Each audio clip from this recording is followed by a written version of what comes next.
tak akože teraz skúsme, idete so mnou, dobre?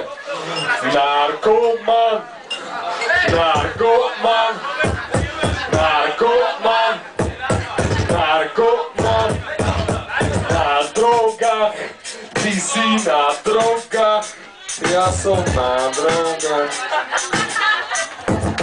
Jo, už ma nebaví to veľké hovno celké, opadá na lomienka v celke a suseda čo furt kope na dvere, že ju sere, že mi hudbarve. 16 čo sa jebú na borí, Magori pomer. Teraz sa na chleba, bereme len to, čo nám ozaj treba. Trošku kežeská, nejakú hudbu. Už tak sme tam, kamoši vedľa na sredné, Bratislava, svetom zrkadle. Stojíme na plnom benzínovom čerpadle. Mám tento masky chuťky, nezhľadajte do toho. Zaplatíme, nasadáme, svrchopo, na kvalita hudba, grejme jak buba. Veľký hazardný známy na letný gumách.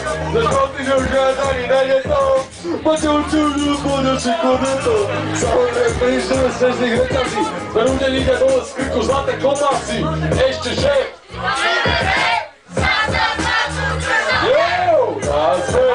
Na sebe štrikovaný svetrik s veľkým solom, s ločkami a muzejím, odskolným vzorom. Rodiny sedník, pozor, večerné hráme karty a robíme bordel. Ivanka, čo je? Náhoda. Nemáš čas použiť túto pastu, toľko fajčí má, toľko zlastu, toto všetko vyfajčí. Náhoda. Nemáš čas použiť túto pastu.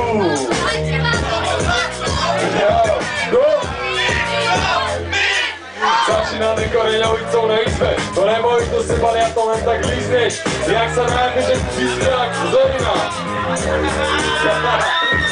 Môžete spieť, otec spíl, ja takisto piem, vieš ako geny nezakryjem.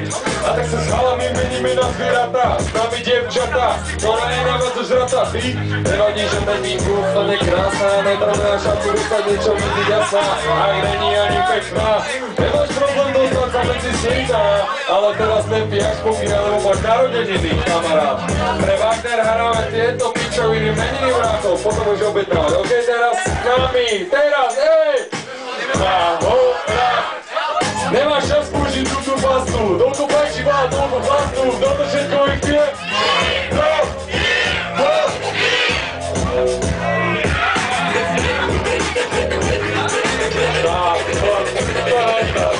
Ešte raz, ešte posledný refrén.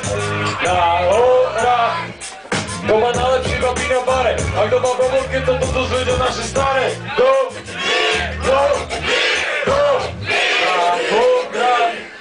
Nemáš čas použiť túto pastu, toľko pajčivá, toľko chlastu, toto všetko vypije.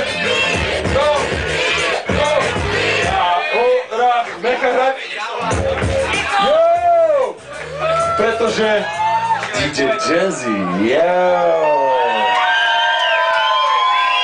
OK, tak to bol moja krátka vsúka, malý druhý dáček pre kamaráta Martina Wagnera, keď ja poviem Martin, vy poviete Martin. Vec. OK, dobre.